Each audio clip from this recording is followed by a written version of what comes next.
build trust with your client base. The sale doesn't stop after the sale is made. Right? I mean, we just said it. Yeah, it ties so well into number 3, like selling small first, building that trust, building that credibility, and then like making them holding their hand through their next step. And one thing we talk about too is like, actually funny, when I interviewed with John, I talked about this with him, back in October, almost a year ago. Jeez, I'm old now. But you want to practice what you preach, right? So if you're an SEO company, I'm interviewing there, I'm gonna Google your name. If you're not in the first page of your own search results, like that's no good. If you're in a marketing agency who's not doing blogs and content, I'm not gonna buy from you. Like, cause like I don't care how much you can help other people. If you're not, it's just the first impression, right?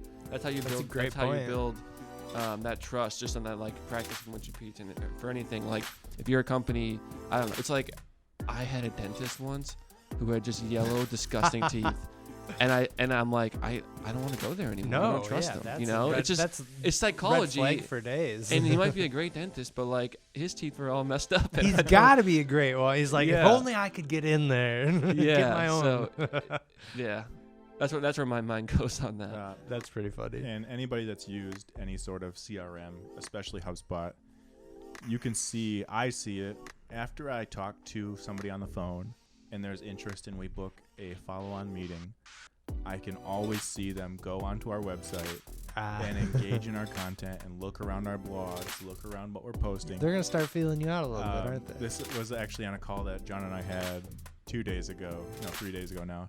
And he said, I got a hold of you guys because you eat your own dog food.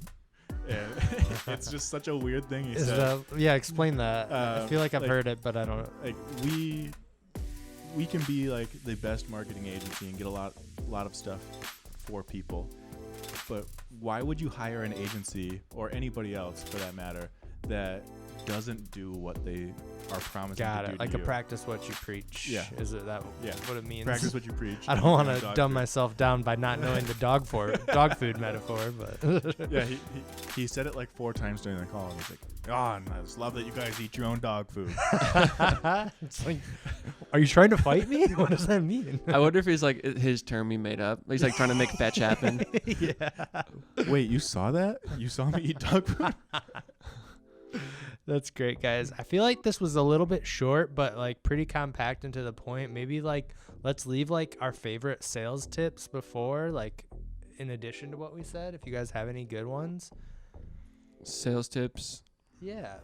I'll go first.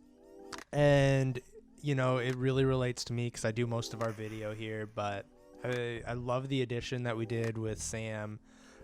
We filmed like some greeting videos. How are they performing, by the way? An update from the last podcast I was on. We went from 69% engagement to 75% now. What more can you ask for, right? Like, I think people just love to see a friendly, sincere face.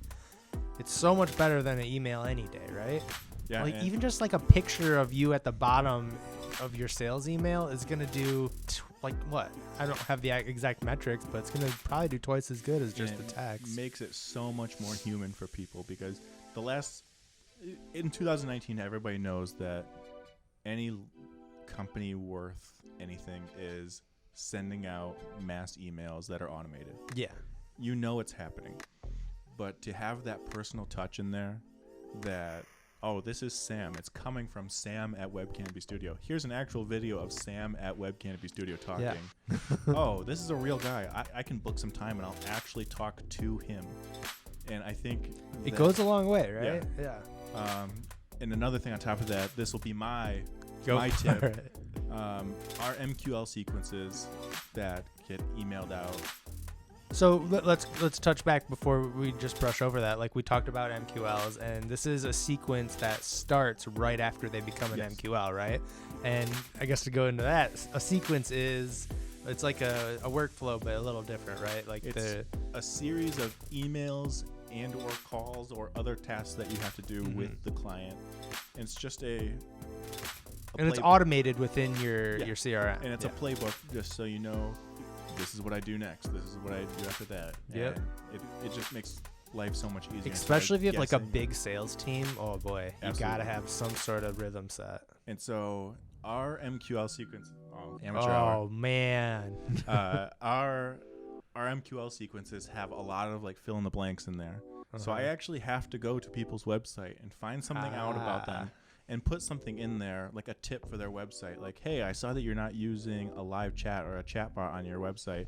We've seen that people since 2017 are 76% more likely to engage with a chat bot as long as they're finding the information that they want. And people are like, wow, I'm not using a chatbot.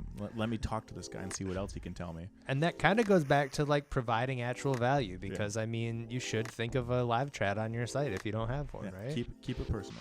I want to add another little thing that you just made me think of is like having those conversations like that and providing value isn't, even if it never doesn't lead to a sale, it makes you that much better at having those conversations, right? Yeah. Like in explaining your own product or explaining your own value prop.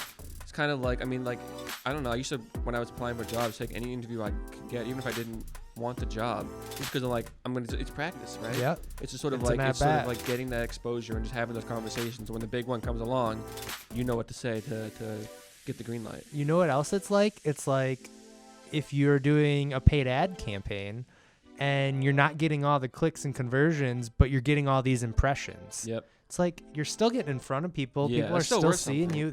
Everything's worth something. Like your effort, it's all how you spin it, right? It's all how you spin it. Gotta play the long game. Gotta.